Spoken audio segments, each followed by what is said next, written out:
उसके बाद देखिए हाई जो हुआ, सब्जेक्ट के बाद जितना पार्ट आ जाता है उसको बोलते हैं प्रीडिकेट। क्या बोलते हैं बाबू? और जब मेन क्लॉज रहेगा चाहे उसी को सिंपल सेंटेंस कहते हैं।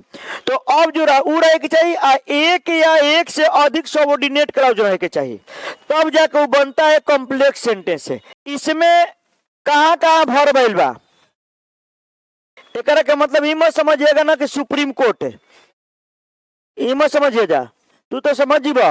अब एकरा के समझो पापा के company.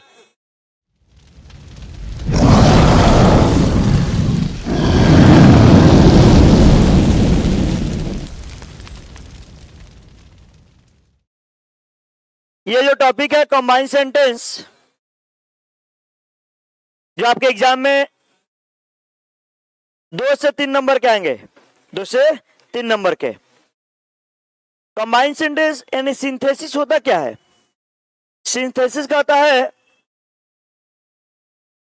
The process of making a new sentence joining 2 or more than 2 sentences by conjunction, coordinating conjunction या conjunction is called synthesis। यानी कहने का मतलब यह हुआ कि एकदम सिंथेसिस करने का मतलब हुआ कि दो वाक्यों को जोड़कर एक नया वाक्य बनाने की प्रक्रिया को, दो वाक्यों को जोड़कर एक नया वाक्य बनाने की प्रक्रिया को क्या कहा जाता है? सिंथेसिस कहा जाता है, कंबाइन कहा जाता है, यानी संयोजन कहा जाता है, जुड़ाव करने की बात करता है। एक होता है एनालिसिस, विश्लेषण। एक बड़ा सेंटेंस रहेगा उसको तो अलग अलग कर देगा, सब्जेक्ट अलग ऐसे बांट देता है, तो वो उसको कहते हैं विश्लेषण, एनालिसिस है। आइए हम लोग को पढ़ना है सिंथेसिस, जिसको कहते हैं कंबाइन। क्या कहते हैं? कंबाइन। आप लोग हेडिंग डाल दीजिएगा कंबाइन सेंटेंस, ठीक है। उसके बाद बढ़ते हैं लिटरेचर की तरफ। The process of making a new sentence joining 2 or more than 2 sentences is called synthesis। 2 या 2 से अधिक वाक्यों को जोड़कर एक नया वाक्य बनाने की प्रक्रिया को सिंथेसिस कहा जाता है। कौन को वाक्य जोड़ करके? 2 या 2 से अधिक वाक्यों को जोड़कर बनाने का एक नया वाक्य बनाने की प्रक्रिया को क्या कहा जाता है? सिंथेसिस कहा जाता है। क्या कहता है? सिंथेसिस। अब लिखते चलेंगे, गौर कीजिएगा। The process of making a new sentence joining 2 or more than 2 sentences is called synthesis। कह रहा है कि 2 या 2 से अधिक वाक्यों को जोड़कर एक नया वाक्य बनाने के प्रक्रिया को सिंथेसिस कहा जाता है, कंबाइन सेंटेंस कहा जाता है, संयोजन कहा जाता है। 2 या 2 से अधिक वाक्यों को जोड़कर कौची एक नया वाक्य बना दे जा, उसे कंबाइन सेंटेंस कहा जाता है। आपको मैं एक एग्जांपल लेता हूं। कल के एग्जांपल आप लोग भूल गए होंगे शायद, कल जो आप लोग को ऑनलाइन क्लास में दिए थे, जो होमवर्क में था। अभी आज वाला भी होमवर्क मिला है कि नहीं मिला है? उसमें भी है, देखिए इसमें गौर कीजिएगा। द थीफ सा the police he ran away. 2 sentence बा। द थीफ सा the police he ran away. चोर ने पुलिस को देखा, वह भाग गया। पुलिसवा भाग गया कि चोरवा भाग गया? भाई चोरवा देख लो, उ ना भाग लो। चोर ने पुलिस को देखा, वो भागे। कौन भाग गया? चोर भाग गया। काहे भाग गया? पुलिस को देखकर। सीधा बनाएंगे पुलिस को देखकर। ये रूल पढ़ाएंगे कैसे बनाया जाता है, ये खाली समझेंगे processing. Seeing the police, police को देखकर वह भागे। कौन भाग गया? चोर भाग गया, thief. The thief ran away. The police seeing the police the thief ran away. यानी कहने का मतलब है कि किसको देखकर? पुलिस को देखकर चोर भाग गया, एगो हो गया ई। अभी कौन विधि लगल जैसे भी बनल ई दो सेंटेंसों को जोड़ करके एक सेंटेंस बन गया, जो बनाने का विधि रहा, जो ये बन गया, इसी को बोलते हैं सिंथेसिस। क्या बोलते हैं? आपके एग्जाम में देता है कॉम्बिनेशन, कहता है कॉम्बिनेशन या कंबाइन सेंटेंस, ये कहता है। जिसे दूसरा बी वाला में ध्यान दीजिएगा, Ram is playing his sister is reading, Rohit is playing his sister is reading. Rohit खेल रहा है, उसकी बहन पढ़ रही है। एक मतलब यह होता कि रोहित खेल रहा है लेकिन उसकी बहन पढ़े। तो इसको बनाएंगे तो देखो, ये बनाने का प्रक्रिया में है कि रोहित इज प्लेइंग, रोहित जो है क्या कर रहा है? पढ़ रहा, खेल रहा है। बट लेकिन हिज सिस्टर इज रीडिंग। अब देख रहे हैं यहाँ पर हम कि ये दो सेंटेंसों को जोड़ दिया गया बट से, और जोड़ करके एक सेंटेंस बना दिया गया। जब ये एक सेंटेंस बन गया तो इसी को कहेंगे सिंथेसिस। क्या कहेंगे? सिंथेसिस या कंबाइन सेंटेंस। जैसे सी नंबर में देखिए, अलग अलग तरीका होता है, तरीका बताएंगे कैसे होता है। ये खाली हम बता रहे हैं कि सिंथेसिस हो गई है, कैसे आइलो, कहे एजिगी आइलो, कहे बट आइलो, ये सब केस पढ़ाएंगे ना आगे। अलग है कि Gita is beautiful, Sita is more beautiful. Gita सुंदर है, सीता अधिक सुंदर है। यानी केकरा से? हाँ, माने अधिक सुंदर है। अब बनाए कि सीता इज मोर ब्यूटीफुल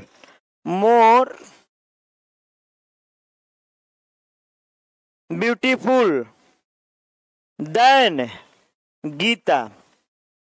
हाँ, एक मतलब हो गई कि सीता जो है गीता से सुंदर है। यहाँ कह रहे कि गीता सुंदर है, ठीक बा, लेकिन Sita is more beautiful, Sita जो अधिक सुंदर है, केकरा से? गीता से। दोनों को ना बात बोलो खाली हो। तो Sita is more beautiful than Gita, Sita जो है गीता से सुंदर है। तो ये जो सेंटेंस बना, ये जो प्रक्रिया रहा, इसी को बोलते हैं सिंथेसिस। क्या बोलते हैं? सिंथेसिस या कंबाइन सेंटेंस। क्या बोलेंगे? Combine sentence. कोई दिक्कत नहीं ना है, इसको लिखते चलेगा। आप लोग जो लाइव वाले रहेंगे वो क्या करेंगे? स्क्रीनशॉट ले लेंगे, तब लिखेंगे जी। अब लिख लीजिए। देखिए, क्लाउज स्ट्रक्चर के अनुसार सेंटेंस जो होता है 4 प्रकार का होता है। ऐसे मैं सेंटेंस 6 प्रकार बताया हूं। कौन? Assertive sentence, interrogative sentence, imperative sentence, optative sentence, exclamatory sentence, एम्फैटिक sentence. ये पहले मैं बता चुका हूं बेसिक में कि 6 प्रकार। लेकिन क्लाउज के अनुसार, क्लाउज स्ट्रक्चर के अनुसार सेंटेंस जो होता है 4 प्रकार का होता है। क्लाउज स्ट्रक्चर के अनुसार कितना प्रकार होता है? 4 प्रकार का होता है। कौन कौन होता है? Simple sentence, compound sentence, complex sentence, compound and complex sentence. देखो, इसमें क्या होता है कि कंपाउंड और जो कंपाउंड है, कंपाउंड और कॉम्प्लेक्स को मिला करके कंपाउंड कॉम्प्लेक्स सेंटेंस बोला जाता है। ठीक है, अब आगे हम लोग बारी बारी से पढ़ेंगे। Simple sentence, compound sentence, compound complex और कॉम्प्लेक्स सेंटेंस और कंपाउंड कॉम्प्लेक्स। नेक्स्ट में, ठीक। The sentence which has a subject and a predicate is called simple sentence. यानी वह वाक्य जिसमें एक कर्ता तथा एक विधेय रहे, उसे सिंपल सेंटेंस कहा जाता है। कह रहा है कि the sentence which has a subject a predicate, और ये कह रहा है कि the sentence which has subject a finite verb. यानी आप लोग प्रीडिकेट में बताया हूं except the subject the rest part of sentence is called predicate. कर्ता को छोड़कर एक वाक्य के शेष भाग को क्या कहा जाता है? प्रीडिकेट। और आप सर फिनाइट वर्ब क्या होता है? फिनाइट वर्ब वो वर्ब होता है जो सब्जेक्ट के अनुसार, सब्जेक्ट तथा टाइम के अनुसार आता है, वो अपने रूप को बदलते रहता है। जैसे he are playing cricket, he are होगा कि ही इज होगा, क्योंकि सब्जेक्ट के अनुसार इज होना चाहिए। तो इज जो है हमारा क्या हुआ? फिनाइट वर्ब हुआ। क्या हुआ? सर प्लेइंग फिनाइट नहीं हुआ, नॉन फिनाइट हुआ। He is playing, you are playing, I am playing, तीनों में बदल रहा है इज, एम, आर। प्लेइंग तो सब में रह रहा है, इसलिए वो नॉन फिनाइट हो जाता है, इफ फिनाइट हो जाता है।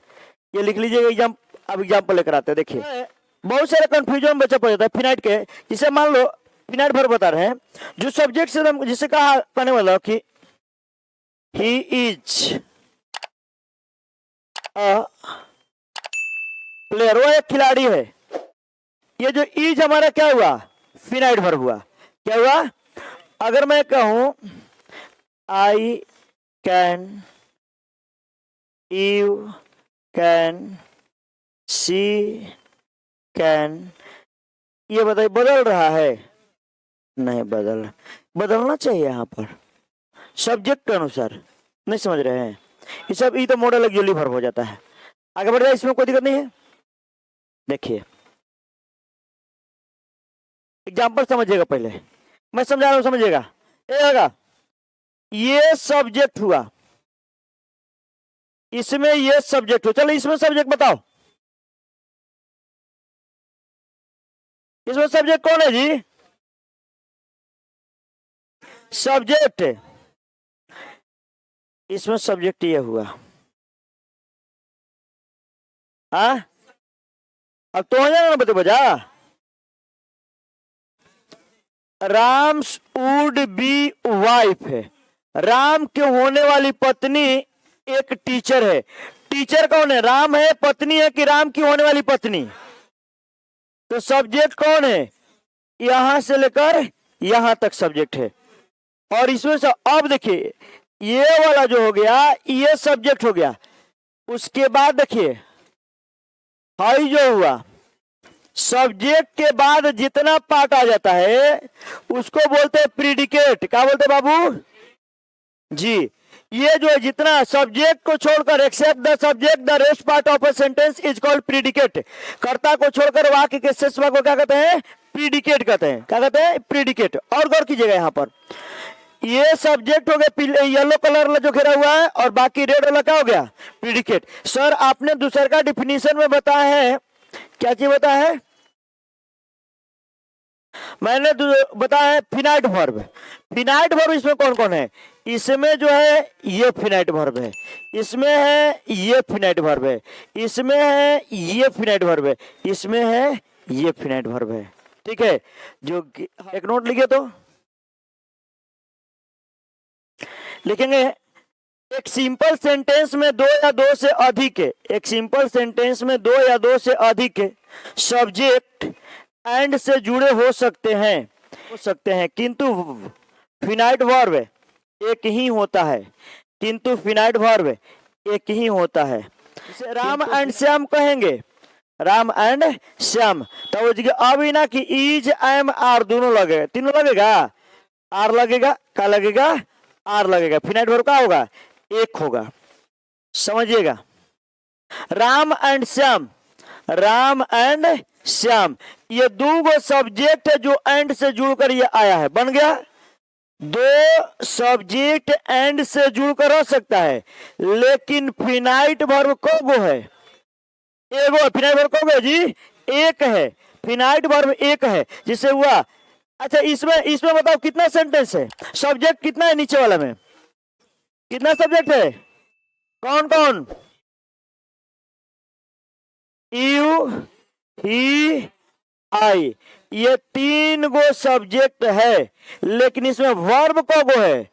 इसमें जो वर्ब एक मात्र एक है, कौन? गो। तो वही कहा जा रहा है कि सब्जेक्ट जो होगा दो या दो से अधिक हो सकता है, लेकिन फिनाइट वर्ब एक होगा। फिनाइट वर्ब क्या होगा? एक होगा। लिख लीजिए, आगे बढ़ा जाए। ध्यान दीजिए, ये क्लियर है? कह रहा है कि when two or more than two जब दो या दो से अधिक simple sentences are joined by coordinating conjunction is called coordinating conjunction and but as well as not only but also neither either। ये जो होता है, जो दो समान चीजों को जोड़ता है, किसको जोड़ता है? दो समान चीजों को जोड़ता है, उसको बोलते हैं कोऑर्डिनेटिंग कंजक्शन। समझिएगा, यहाँ दो सेंटेंस को जोड़ करके देखिए बनाया गया है। तो दो को कैसे कैसे जोड़, देखो, Ram is weeping, Sita is laughing, ये दोनों को जोड़ने का काम कौन किया है? तो बट किया है और दोनों जुड़ करके एक सेंटेंस बन गया है, इसी को बोलते हैं कंपाउंड सेंटेंस है। कौन बोलेंगे बाबू? Compound sentence. इसमें किसको किसको जोड़ा है? Rohit was dancing, Mohit was singing. कौन जोड़ा है? तो ये हमारा जो कंजक्शन एंड है इसको कोऑर्डिनेटिंग कंजक्शन बोलते हैं। जब दो सिंपल वाक्यों को जोड़ करके एक कंपाउंड से जोड़ दिया जाए कोऑर्डिनेटिंग कंजक्शन से, तो वो बन जाता है कंपाउंड सेंटेंस। क्या बन जाता है? Compound sentence. इसको लिख लीजिए। चलो complex sentence. Complex sentence, complex sentence correct the sentence which has a simple sentence or a principal clause and one or more than one subordinate clauses are joined by subordinating conjunction is called complex sentence। इसमें कहने का मतलब है कि वह sentence है जिसमें साधारण वाक्य या मुख्य उपवाक्य तथा एक या एक से अधिक सबऑर्डिनेट क्लाउज सबऑर्डिनेटिंग कंजक्शन से जुड़ा रहे, उसे कॉम्प्लेक्स सेंटेंस कहा जाता है। पहले इसको लिख लीजिए, ध्यान दो। मैंने सिंपल सेंटेंस में क्या क्या बताया? सिंपल सेंटेंस में एक सब्जेक्ट और एक प्रीडिकेट होना चाहिए, ना हो, या एक सब्जेक्ट या एक फिनाइट वर्ब होना चाहिए, यही बताए। दूसरा हुआ कंपाउंड। कंपाउंड जो सेंटेंस हुआ, कंपाउंड में मैंने बताया कौची? Two simple sentences. Two simple sentences किस से? एंड से जुड़ा हुआ रहे, मैंने कोऑर्डिनेटिंग कंजक्शन से जुड़ा रहेगा तो कंपाउंड सेंटेंस हो जाएगा। तीसरा कह रहा है सही कॉम्प्लेक्स सेंटेंस। कॉम्प्लेक्स सेंटेंस में कह रहा है कि एगो सिंपल सेंटेंस होके के चाहिए या एगो main clause. Simple sentence that means principal clause, यानी एक सिंपल सेंटेंस होकर चाहिए या मेन क्लाउज होना चाहिए, ठीक है। और जब मेन क्लाउज रहेगा चाहे उसी को सिंपल सेंटेंस कहते हैं। तो अब जो रहे के चाहिए एक या एक से अधिक सबऑर्डिनेट क्लाउज रहे के चाहिए, तब जाकर वो बनता है कॉम्प्लेक्स सेंटेंस है। क्या बनता है? कॉम्प्लेक्स सेंटेंस है। जैसे ध्यान दीजिएगा, ये जो सेंटेंस है ये कॉम्प्लेक्स सेंटेंस है। सर कैसे कॉम्प्लेक्स सेंटेंस है? इसमें जो है हम लोग अभी थोड़ा सा आगे तुरंत पढ़ेंगे, इसको बोलते हैं पीसी, प्रिंसिपल क्लाउज, या उसको कह सकते हैं सिंपल सेंटेंस है। और यहां से यहां तक जो है यह है एसी, सबऑर्डिनेट क्लाउज। क्या बाबू? Subordinate clause. जब पीसी और एसी से मिल करके एक सेंटेंस बन जाए, कौची से? तो सबऑर्डिनेटिंग कंजक्शन से जुड़ करके जब पीसी और एसी से मिल करके एक कौची सेंटेंस बन जाए सबऑर्डिनेटिंग कंजक्शन से जुड़कर, तो इस सेंटेंस को बोलते हैं कॉम्प्लेक्स सेंटेंस। क्या बोलते हैं? Complex sentence. मिश्रित वाक्य। क्या बोलते हैं? मिश्रित वाक्य। कोई दिक्कत है? या कोई कहता है जटिल वाक्य। कौची हो? जटिल वाक्य। कोई दिक्कत नहीं है? इसको आप पहले लिख लीजिए। देखो विश्लेषण किए इसी में से सी एक्सक्लेम्ड, तो सी एक्सक्लेम्ड ये प्रिंसिपल क्लाउज हो गई। That it was a beautiful idea, ये क्या हो गई? सबऑर्डिनेट क्लाउज हो गई। यानी कहने का मतलब कि वो चिल्लाई कि यह डरावना विचार था। कैसा विचार था जी? डरावना। इसको लिख लीजिए।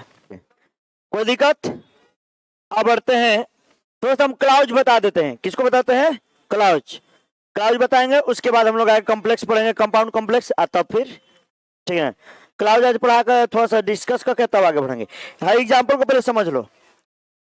देखो एकरा में ना, इसमें विचार को, इसमें दू गो है। देखो कौन कौन, हाई मत लिखे जाए, समझावे खातिर बा।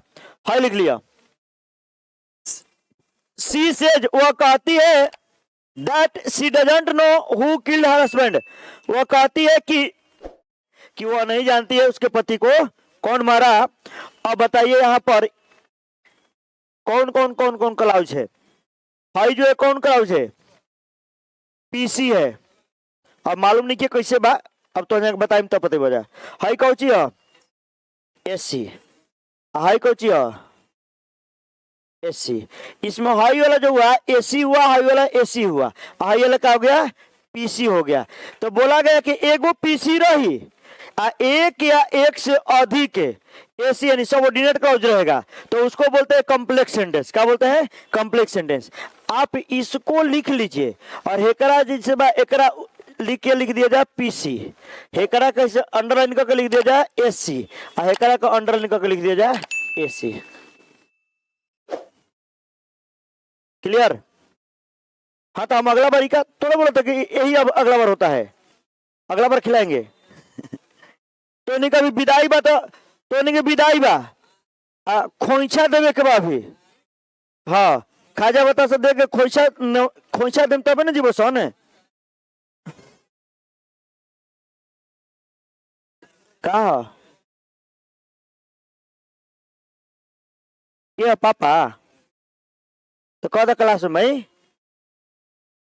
अच्छा ओटीपी बताओ तो। हाँ अ ग्रुप ऑफ वर्ड लिखे, अ ग्रुप ऑफ वर्ड्स और अ पार्ट ऑफ सेंटेंस शब्दों का एक समूह या वाक्य का एक भाग which has a subject and a finite verb is called clause. जिसे एक सब्जेक्ट रहता है तो एक फिनाइट वर्ब रहता है उसे क्लाउज कहा जाता है। जौना में सब्जेक्ट और एक वर्ब आ जाए तो ओकरा कहल जी फिनाइट वर्ब। सर जी ई तो प्रिंसिपलों तो सिंपल सेंटेंस के भी बात बताते जी। सिंपल सेंटेंस भी एक क्लाउज होता है। अब क्लाउज का प्रकार अलग होता है, कौन प्रिंसिपल क्लाउज होता है तो कौन सबऑर्डिनेट क्लाउज होता है, कौन प्रिंसिपल क्लाउज है कौन सबऑर्डिनेट, उसमें अलग अलग बात होता है। जैसे मैंने एक बताया था ना जी कि Ram eats a mango, Ram आम खाता है, a mango is eaten by Ram, आम खाया जाता है राम के द्वारा। दोनों सेंटेंस वॉइस है, दोनों सेंटेंस क्या है वॉइस है। फर्क बस इतना है कि एगो एक्टिव वॉइस है और एगो पैसिव वॉइस है, एक एक्टिव है और एगो पैसिव है। इन होता है जी। इसको पहले लिख लीजिए। क्लियर हो गया। देखो ये सीधा कह रहा है सुनेगा। वही है वाह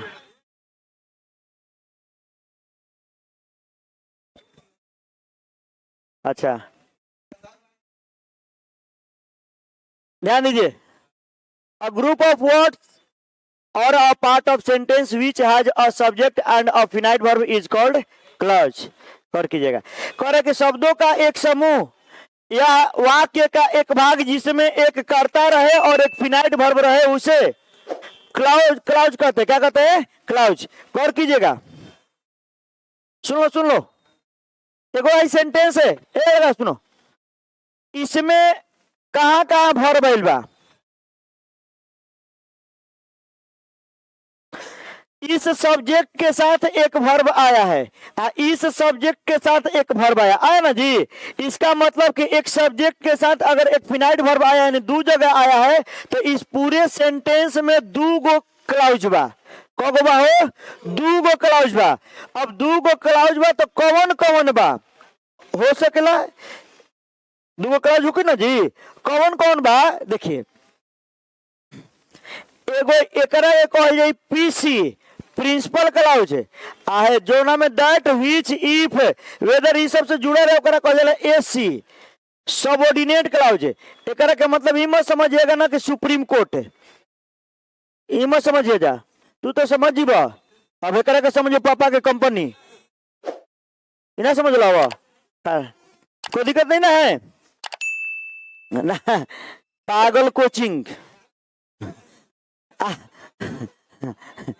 ये हाँ अब आप लोग कोई दिक्कत नहीं है। और आ बात ये रहा क्लाउज। अब क्लाउज दो प्रकार का होता है। क्लाउज कितने प्रकार का होता है दो। कौन कौन तो एक सबऑर्डिनेट क्लाउज एक प्रिंसिपल क्लाउज। देखिए clause has been divided into two parts. Clause को दो भागों में बांटा गया है। क्लाउज को दो भागों में बांटा गया है, एक सबऑर्डिनेट क्लाउज एक प्रिंसिपल क्लाउज, एक सबऑर्डिनेट क्लाउज और एक प्रिंसिपल क्लाउज। हाँ इसको लिख लीजिए आप लोग। नहीं देखिए जरूर पहले जो क्लाउज हुआ दो प्रकार has been divided into two parts में बांटा गया, एक प्रिंसिपल क्लाउज और एक ऑन मेन क्लाउज और एक होता है सबऑर्डिनेट क्लाउज दूसरे का है सबऑर्डिनेट क्लाउज। ये दो पार्ट हो गया। जो ये नहीं टेंथ का देखिए 10th क्लास के ये पार्ट रहा 10th क्लास का। तो नहीं कि इंटर में आलोचन तो और ही लोग कहते हैं अंग्रेजी का पढ़ेगा वैसे पास हो बसन। आज के अंग्रेजी जो है बिना पढ़े ऑब्जेक्टिव नहीं पकड़ सकते हैं। तब आगे देखिए, अब प्रिंसिपल क्लाउज ध्यान दीजिए, लिखिए the clause which clears its meaning without the help of other clause is called principal clause. The clause which clears its meaning without the help of other clause is called principal clause। वह clause जो अपना अर्थ बिना किसी दूसरे उपवाक्य के सहायता से स्पष्ट करता हो उसे मुख्य उपवाक्य कहा जाता है। ऐसे ही कलम के से कान खोदत रही मोन्टेक्स कलम आवत रहे, ऐसे ऐसे घुमावत रही तो खुल गुल खोपिए कौनवे में। हाँ छोटी को रहे करे आप 5वीं क्लास में पढ़ते हैं, ऐसे खो ऐसे कर देते यही में का गइल खुल गइल। अब लड़का जब तो क्या कहते सन तोर कान कटाई, हम बोल टेंशन में बनी अब कान कटाई अब करी क्या करे। फिर कहीं जब कान कटाई तो फिर तन की ठेल तब आ फिर लगनी कोस तो लिखा सागुल अब सागुल बहरी कहीं चल कान कटाए से बच गइल। आगे ऐसा a man who was blind, गौर कीजिएगा, मैंने एक आदमी को देखा जो अंधा था। अर्थ देखिए, मैंने एक आदमी को देखा, किसको देखा? ऐसा अमन, ये जो बन रहा है ऐसा मैंने एक आदमी को देखा, ये क्लियर है। हु वाज ब्लाइंड जो अंधा था, गौर कीजिएगा दोनों चीजों की बात कीजिएगा। है अपन अर्थ स्पष्ट करा, मैंने आदमी को देखा, हम हेजगी से मान लो मिटा देते नहीं है ना रही हेजगी, मान के चलिए है हेजगी नहीं खे। अब एक अर्थ निकलवा हु वाज ब्लाइंड जो अंधा था, भाई जी के अंधा रहे मालूम चलता। एक अर्थ स्पष्ट करे खातिर हेकरा के जरूरी बा, लेकिन हेकर अर्थ स्पष्ट करे खातिर हेकरा की कोई जरूरत नहीं है। अब मान लीजिए जैसे यहाँ हुआ ऐसा मैंने एक आदमी को देखा, अर्थ स्पष्ट है, अर्थ जो है क्लियर है कि मैंने एक आदमी को देखा। हु वाज ब्लाइंड जो अंधा था, तो है जो हुआ हमारा सबऑर्डिनेट क्लास हो गया, हाई जगह हो जाएगा पीसी। आप इसको लिख करके और यहाँ पर ये कर सकते हैं, ये हो जाएगा पीसी और ये हो जाएगा कौची एसी। कभी कभी तो एगुड़े सेंटेंस में 3 गो मेन भाव आ जाता है और 3 गो पीस अगर एनालिसिस करेंगे तो 3 गो हो जाएगा। कैसे? आप पहले इसको पहले लिख लीजिए, उसके बाद एग्जाम्पल लेते हैं। समझो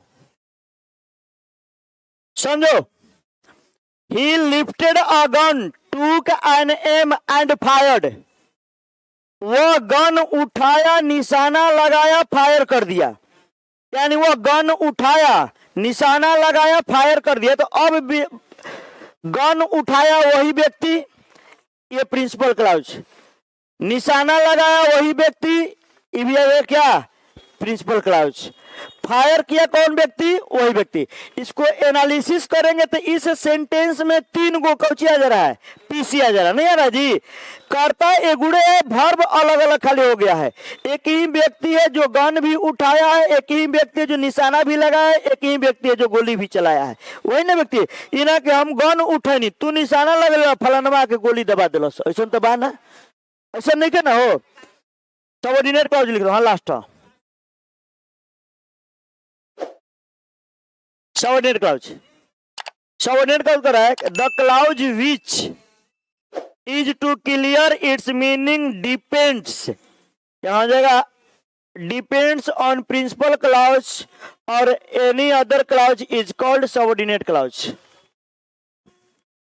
ध्यान दीजिए, subordinate the clause which is to clear its meaning depends on principal clause or any other clause is called subordinate। वह क्लाउज जो अपना अर्थ स्पष्ट करने के लिए मुख्य क्लाउज पर निर्भर रहता है उसे क्या कहते हैं, सबऑर्डिनेट क्लाउज कहा जाता है। गौर कीजिएगा, मैंने एक बात कहा, हु वाज, समझाओ तो intelligent, who was intelligent, I met a boy, मैं एक लड़का से मिला जो तेज था। अब यहां पर गौर करो पहले ध्यान दो, कौन तेज था, जो तेज था कौन तेज था, जौना लइकवा से मिलनी तौन, ये अपना अर्थ के स्पष्ट नहीं कर पाइले। ठीक है, ये अपना अर्थ को स्पष्ट नहीं कर रहा है। तो अब हुआ कि आई मेट अ बॉय, मैंने एक लड़का से मिला, यह हमारा हो जाएगा कौन चीज, पीसी, जो अपना अर्थ क्लियर कर रहा है। और ये हो जाएगा कौन चीज, एसी, सबऑर्डिनेट क्लॉज। ये जो है अपना अर्थ स्पष्ट करने के लिए, ये अपना अर्थ स्पष्ट करने के लिए इस पर निर्भर होता है, किस पर, पीसी पर, कि मैंने एक लड़का को देखा जो का था तेज था। अब खाली कर जो तेज था, कौन तो था भाई, जौना लइकवा के देखनी। तो ये हो गई पीसी और ये हो गई एसी। जो अपना अर्थ स्पष्ट कर देगा तो उसको कहेंगे पीसी, और जो अपना अर्थ को स्पष्ट करने के लिए क्या करेगा, सहायता लेता है किसे, पीसी से, तो उसको क्या कहेंगे, एसी। और आज इतना ही, फिर नेक्स्ट क्लास में मिलेंगे।